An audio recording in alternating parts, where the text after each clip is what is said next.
Alors, bonjour à tous.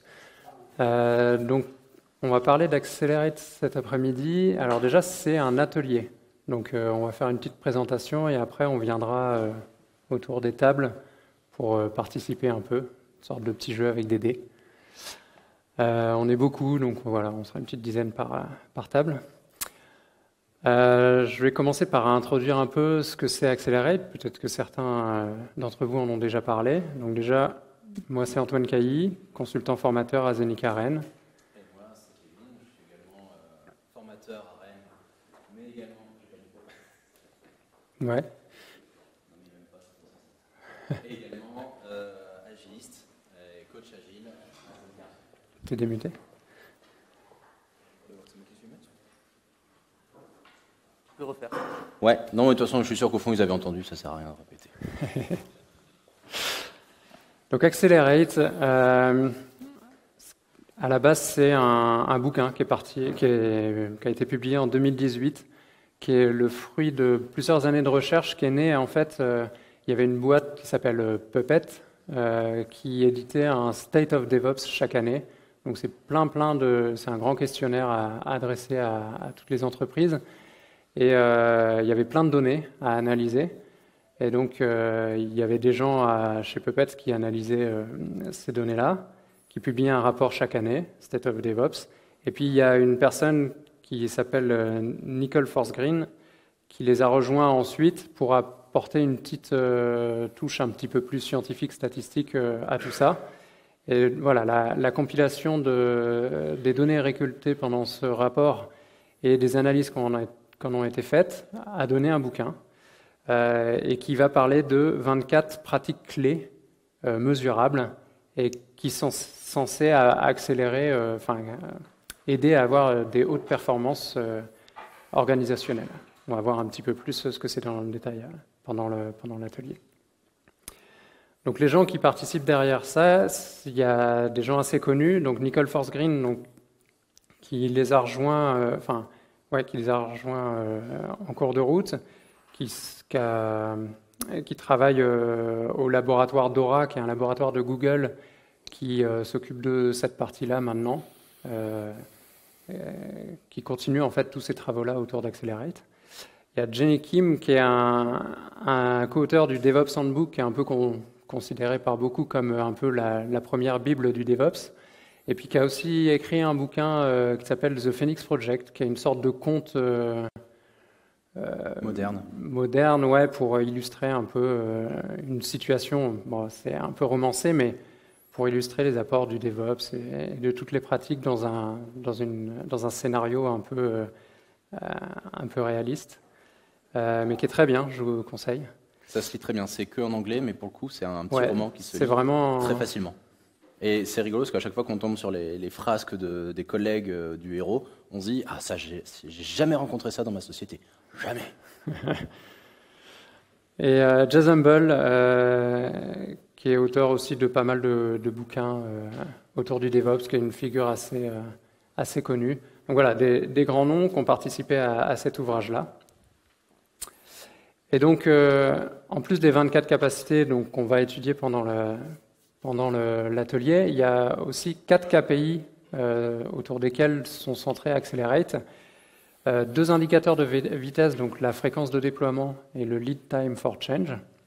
Et puis 2 indicateurs plutôt de stabilité, donc le mean time to resolution. Donc, donc là, je vais peut-être les expliquer vite fait. Fréquence de déploiement, c'est à quelle fréquence vous livrez. Celle-là, elle est facile. Le lead time for change, c'est le temps entre le moment où le code a été commité et où il arrive dans les mains de l'utilisateur. Le mean time to resolution, c'est le moment entre lequel vous constatez un bug et qu'il est corrigé. Et le change failure rate, c'est le taux de problème dans toutes vos livraisons. Donc le pourcentage dans toutes vos livraisons qui va amener soit à faire un rollback, soit à faire un fixe, etc. Donc ces 4 KPI-là, c'est là-dessus qu'on va mesurer vraiment la performance. Et en fait, ça va nous permettre aussi de se situer par rapport à tout l'écosystème. Donc on va avoir un découpage en 4 catégories. Donc le bouquin en cite que 3, et ils en ont ajouté une depuis la catégorie élite. Et donc voilà, suivant où on se situe par rapport à ces 4 KPI, on va pouvoir se dire on est plutôt dans les low performers, medium performers, high performers, elite performers. Et on voit avec le temps, depuis 2018, donc c'est des travaux qui continuent depuis, je vais en parler juste après, mais on a la population qui a un peu évolué, et on voit aujourd'hui en 2021 qu'on a plus de la moitié qui est dans la catégorie high et elite. Donc on constate quand même globalement une progression dans les pratiques qu'on va aborder aujourd'hui. Et donc ça continue aujourd'hui. En 2021, il y a une nouvelle métrique qui est apparue qui s'appelle la reliability. On ne va pas en parler aujourd'hui. C'est pas encore tout à fait sec dans le genre. Pardon. Pardon pour ça. C'est plus difficilement mesurable, on va dire. La donnée est trop fraîche. Ils ont commencé à étudier la reliability que très récemment, et comme c'est pas suffisamment sec de leur côté, on a jugé que c'était pas nécessaire de vous abreuver en plus de cette métrique-là. C'est pour ça que sachez que ça existe. Elle sera très certainement amenée à évoluer dans les prochaines éditions d'Aura, mais néanmoins aujourd'hui, on va la laisser volontairement de côté. Voilà. Nous, on va plutôt se baser sur l'état à l'époque de la sortie du bouquin en 2018. Et donc voilà, il y a des changements qui sont apparus depuis. Notamment, il y a des capabilities qui ont été un peu réorganisées. Les grandes catégories ont été un peu remaniées, mais après, ça ne change pas le fond, du message. Ouais. Et puis, il y a des nouvelles choses même qui sont apparues. Donc nous, on va se baser là-dessus. Ça, c'est un extrait du livre. Donc c'est toutes ces capacités organisées dans des grandes rubriques qu'on va voir, qui ont des couleurs différentes sur les panneaux. Donc là, ce qu'on va vous demander maintenant, c'est de venir jouer avec nous. On va vous expliquer vite fait les règles avant ça. Donc vous allez vous répartir sur les tables de jeu.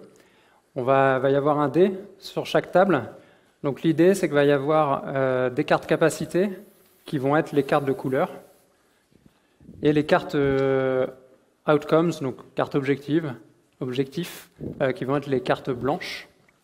Et donc, vous lancez un dé chacun à votre tour. Si vous faites un 1, un 2 ou un 3, vous retournez une carte. Enfin, non, vous prenez une carte capacité face indice, vous lisez l'indice et vous essayez de trouver où est-ce qu'elle se trouve.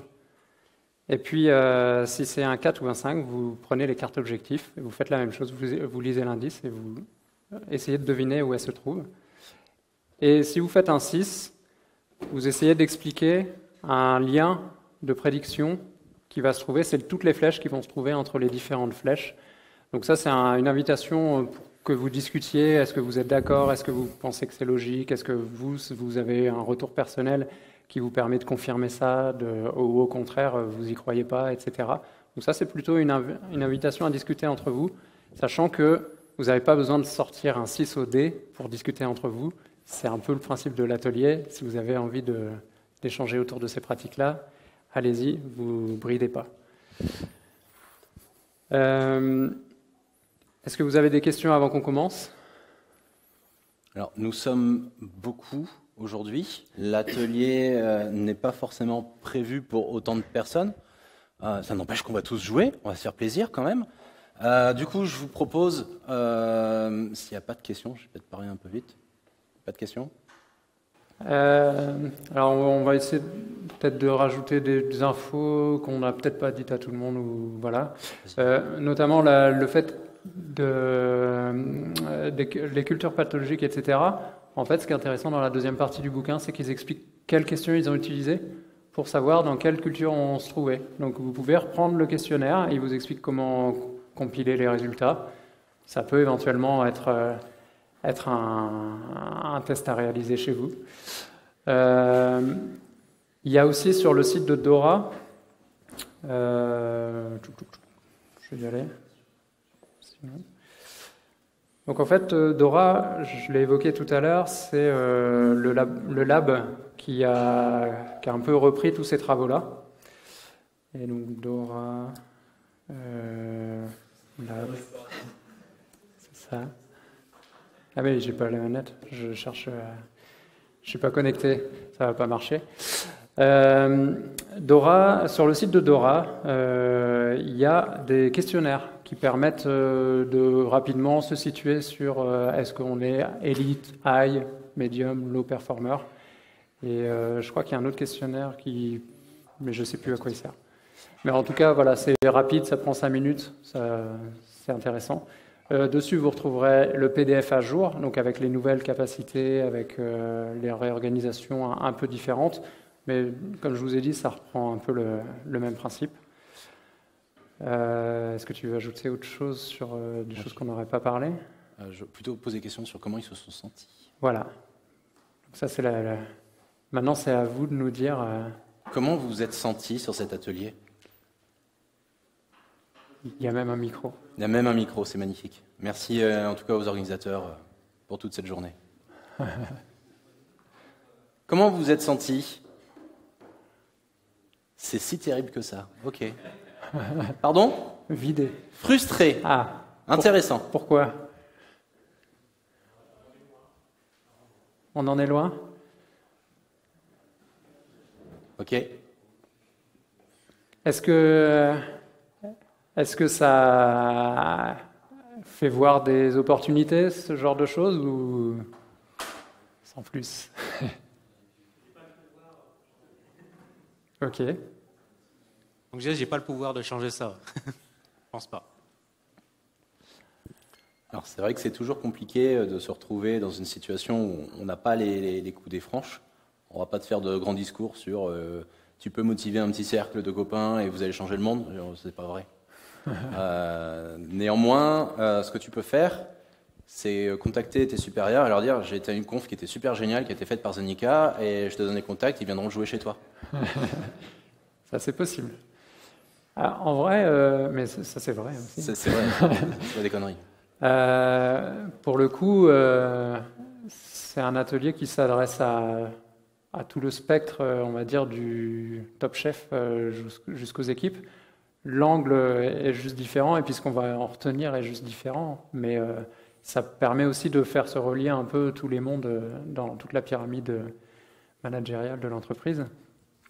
Du coup, chez nos clients, il y a des fois des ateliers, enfin il y a des fois les deux choses en même temps, c'est-à-dire à la fois des ateliers pour les techniques, pour monter en compétence sur tout ce qui est les cases rouges et puis un peu le bleu et le jaune, et puis aussi en même temps d'autres choses qui sont faites plus pour les décideurs et des choses comme ça. Ça peut se faire en parallèle. C'est souvent complémentaire. Je crois qu'il y avait une question. Merci pour le service game. Du coup, moi je l'ai trouvé très interactif. C'était assez plaisant à jouer. Il y a du coup une partie, donc il y a la partie lean en logiciel ou lean management qu'on connaissait peut-être un peu plus que le reste. La partie leadership, moi, m'intéresse pas mal du coup, peut-être un peu plus méconnue. Dans une des cartes qu'on a vues, on disait que le leader pouvait influencer à hauteur de 50% de la réussite, voilà, enfin, sur l'impact des équipes, quoi. Et une autre question, du coup, c'était comment on peut faire pour l'aider. Il y a eu quelques éléments de réponse qui sont arrivés. Bon, il y avait toujours ce côté un peu mais à la fin. Et, du coup, je sais pas. Je me permets, je relis la question. Ouais. Le sujet que vous aviez eu, c'était la posture du leader impacteur est plus de 50% des capacités. Selon vous, comment peut-on accompagner les leaders à adopter ces 5 postures? Sous-entendu, les 5 ici. Et du coup, ta question, c'est, vous aviez des réponses entre vous, mais ça finissait souvent avec un « mais ».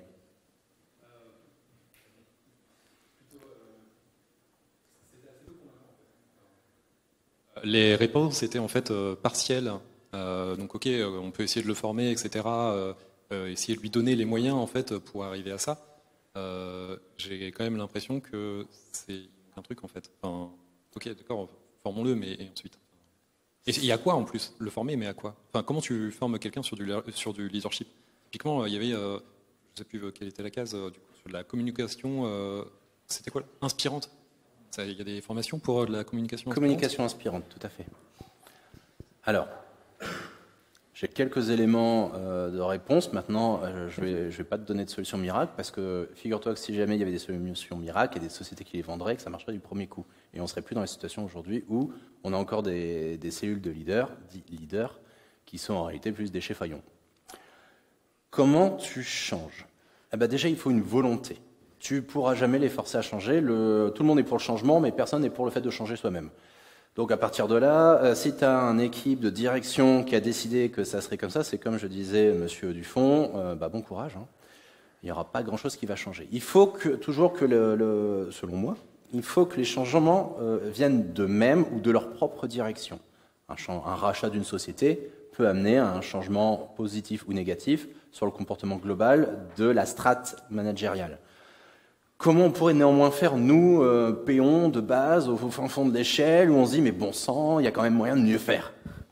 Je ne vais pas trop faire la blague de leur dire de rejouer ça. Néanmoins, leur foutre le bouquin entre les pattes et leur expliquer que s'ils veulent gagner plein de pognon et réduire le taux de turnover, il y a des moyens qui existent, et que les moyens en amont, c'est aussi de pouvoir transmettre une vision correcte de la société, de ma société, mon entreprise, dans 3 ans, je la veux où ? Mon équipe, mes 10 bonhommes qui gèrent l'infra chez moi, dans 10 ans, les gars, vous ferez du push button. Non. Il y a une vraie vision à transmettre comme ça, et je ne parle même pas d'une vision de logiciel, je parle d'une vision stratégique d'entreprise. Et pourtant, ça, c'est pas bien compliqué. Ça se travaille. Leur faire prendre conscience qu'en changeant de mentalité, ils seront capables d'arriver à quelque chose de mieux, et ce qui les intéresse généralement, c'est le pognon, ne nous mentons pas, je pense qu'il y a moyen de les amener à s'intéresser à des choses qui vont avoir un impact positif pour nous. Ça serait du gagnant-gagnant. On est d'accord, c'est de l'utopie ce que je suis en train de vous dire. Ça va être très problématique parce que jamais de toute façon ils vont m'écouter. Mais de toute façon, il faut bien essayer quelque part. Donc moi, je commencerai peut-être par ça, de leur dire, j'ai vu, encore une fois, je te demande même pas de leur parler des indicateurs, on s'en fout, mais de leur parler que tu as vu une conf aujourd'hui qui te paraît intéressante, qu'il y a des possibilités d'en tirer quelque chose de concret, parce que pour le coup, les parties blanches, c'est concret, c'est palpable, du flouze. Et pour arriver à ça, il y a finalement assez peu de choses à remettre en question en amont, même si en réalité, le assez peu, c'est quand même très structurant, ça leur demande de se remettre en question eux. Mais s'ils s'y intéressent, il y a peut-être moyen de déclencher comme ça le mécanisme. Encore une fois, c'est assez utopiste ce que je dis. Je vais compléter avec mon point de vue. Je ne sais pas si tu l'avais dit, mais dans le bouquin, ils disent que le côté leadership, il est bloquant. Enfin, ils ont vérifié, statistiquement, ils ont trouvé un lien. Les équipes qui avaient un pauvre leadership étaient plus souvent low performer, mais ils n'ont pas trouvé de lien entre fort leadership, leadership transformationnel bien développé, et high performer. Donc, ce qu'ils disent, c'est qu'il y a vraiment un pouvoir bloquant, mais ce n'est pas le leadership qui va dire que tu es high performer. Il faut qu'il y ait tout le reste aussi. Et, ça ne suffit pas. Voilà, ça ne suffit pas. Ça peut bloquer certes, mais ça ne suffit pas. Après, ce qu'on appelle culture d'entreprise, souvent, c'est plus un résultat qu'une volonté. C'est plus le résultat d'actions de plein d'individus dans l'entreprise qui fait qu'il y a une culture d'entreprise. Et du coup, moi, je citerai des gens à ces tables-là qui ont cité le fait de ne pas demander la permission et de tester des choses et de voir en douce. Et après, pour montrer que ça marche, et ensuite gagner en crédibilité, et puis monter comme ça, un peu bottom-up, on va dire. Maintenant, c'est clair que suivant la chose, ça va être faisable ou pas de la faire en douce. Ce n'est pas une technique qui marche à tout prix. Une autre action, alors là, moi j'ai vécu, qui est plus, on va dire que ça fait réfléchir. Je n'ai pas forcément vécu d'action vraiment concrète derrière, mais ça pose quand même les sujets. C'est d'essayer moi j'ai repris un des indicateurs qui était la fréquence de déploiement. Et je l'ai calculé, c'est très facile à faire, c'était pour une appli mobile. Donc on prend les stores, on regarde la fréquence, et puis on regarde tous les concurrents, ceux qui marchent bien de préférence, puis on compare. Puis on se rend compte que il n'y en a aucun qui est à moins de 2 fois plus que nous. Et il y en a un qui est à presque 7 fois plus que nous.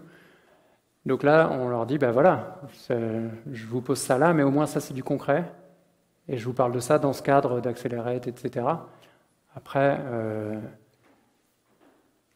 le leadership, s'il n'est vraiment pas là, ça va être compliqué de toute façon, quoi. Mais de la même manière que, on va pas, les politiques, par exemple, vont pas s'emparer du sujet écologique ou de l'accessibilité ou n'importe quel sujet si derrière il n'y a pas tout un tas de choses diverses qui sont faites pour que ça devienne un mouvement un peu de société et que ça rentre dans la culture. Je pense que le phénomène il est un peu comme ça dans les entreprises aussi. Il faut qu'il y ait une multiplicité d'initiatives, qu'il y ait plein de gens qui essayent, et puis au bout d'un moment ça finit par rentrer, mais c'est clairement trop long pour nous, quoi. Ça dure toujours trop longtemps. Et je termine. Les clients chez qui on parle d'Accelerate, c'est clairement des clients qui, à la base, ont quand même une ouverture d'esprit sur ce sujet-là. À ma connaissance, il n'y a pas de clients qui sont vraiment fermés et pour qui c'est la révélation et hop, on va tout changer. En le disant comme ça paraît presque évident, en fait.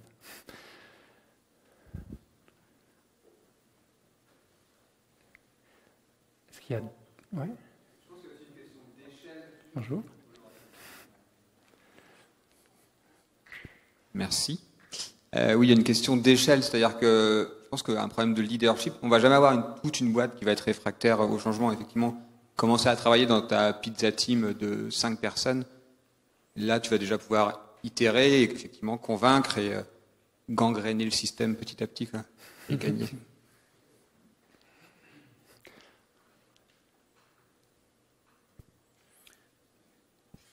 S'il n'y a pas d'autres questions, je vous poserai moi enfin pas d'autres réactions.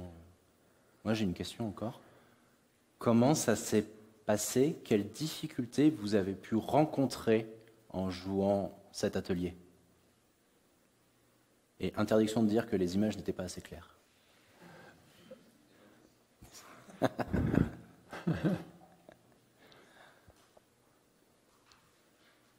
Aucune difficulté? Très bien.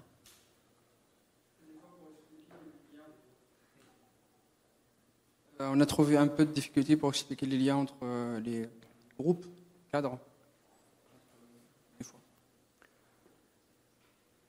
Alors, c'est vrai que l'atelier n'est pas là pour vous expliquer l'exactitude qui fait qu'un lien est lié, un groupe est lié à un autre. Ce n'est pas le but. C'est l'étude des statistiques issues de Dora qui tente à montrer qu'il y a ces liens-là. Mais l'atelier n'est pas fait pour vous donner l'explication sous-jacente. À la rigueur, je ne peux que vous inviter à lire le livre Accelerate pour avoir l'explication officielle de ceux qui ont pondu cette matrice.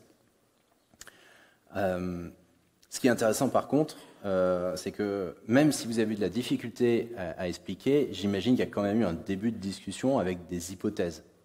De dire c'est peut-être parce qu'il y a ceci et c'est peut-être parce qu'il y a cela.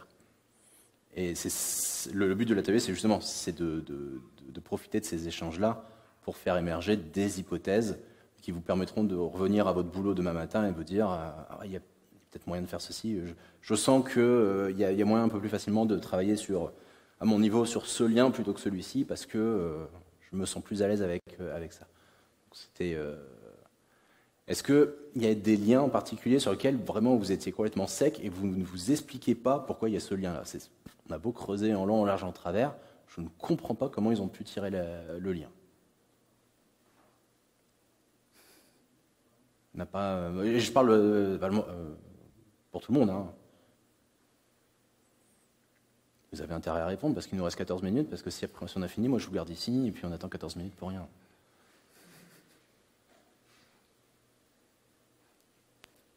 C'est clair. Mais oui, encore une fois, l'atelier est fait pour faire une découverte d'Accelerate, vous expliquer le tenant et aboutissant de chaque liaison. Il faudrait qu'on vous refasse le livre entier. Il y a trop de pages, c'est trop compliqué.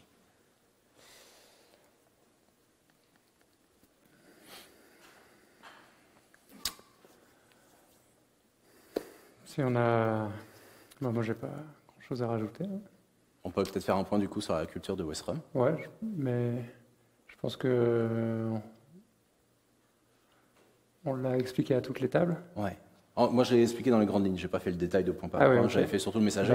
Mais voilà, vous avez la troisième ligne, la messager abattu, messager négligé, messager formé, qui rejoint ce que j'avais pu dire aux deux tables, mais vous avez également d'autres exemples. Concrètement, est-ce que quelqu'un pourrait lever la main, dire bah, moi je suis en pathologique aujourd'hui? Ça va, vous vous en sortez plutôt bien? C'est pas le genre de question qu'il faut faire de manière non anonyme.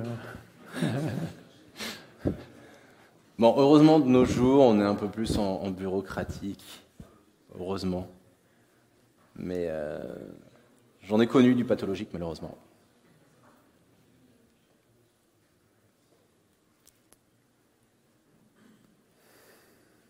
Très bien. On peut s'arrêter là, à moins que vous ayez envie de faire une autre remarque ou discuter de quelque chose. Si vous voulez discuter de cartes en particulier. Ah oui, vas-y.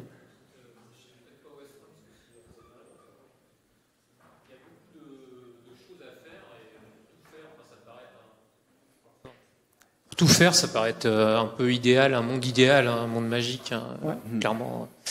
Mais il y a peut-être des solutions pour commencer ça à petite échelle. Enfin, je veux dire, par exemple, rien que le fait de faire des itérations, il y a moins de code à tester, donc les tests vont plus vite. Donc ça peut être du test manuel, mais beaucoup plus rapide que tester un an de dev, quoi. Carrément. Voilà, par exemple, c'était un exemple où faire du features, ça c'est pas mentionné, mais mettre un petit boulet 1 qui, quand on met une nouvelle fonctionnalité, pouvoir la désactiver. Ça, c'est un truc, ça coûte que dalle et ça permet d'être plus efficace et c'est pas dedans, quoi. Et des choses comme ça. Alors, je pense que le feature flipping dont tu parles, il va être, par exemple, intéressant si tu veux faire du... Alors, en français, c'était développement à branche unique, mais c'est du trunk-based development. Donc ça, pour rapatrier le code plus rapidement sur la branche de prod, quitte à ne pas activer la fonctionnalité, ça va être un truc qui va être utile, par exemple. C'est pas vraiment identifié comme pratique individuelle, mais c'est clair que ça peut rentrer dans le cadre d'autres pratiques qui sont dans le groupe. Faire tout, ça paraît un peu idéal, mais je pense pas que ce soit l'idée non plus. Déjà parce que je suis pas sûr qu'il y ait beaucoup de boîtes qui fassent vraiment la totalité, et puis que ça va dépendre du contexte. Et là, l'idée, peut-être, ça va être de prioriser par la valeur que ça t'apporte, et donc de commencer par les choses qui sont pas trop d'investissement, valeur immédiate. Ça permet d'avoir des bons retours, d'avoir du soutien, peut-être de la direction, pour essayer de faire d'autres choses, etc., quoi. Mais l'idée, enfin, moi, je le trouve intéressant dans ce sens-là, dans cette approche, c'est que ça donne une image un peu d'ensemble, et on peut venir un peu piocher ce qui a du sens dans notre contexte, et il n'y a pas vraiment de chemin à suivre, et c'est peut-être pas un mal.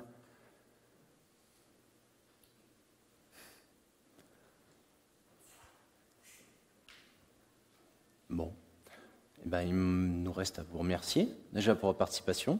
Des tables très actives toutes, donc merci à vous. Ouais, vous étiez nombreux. Merci. Merci énormément.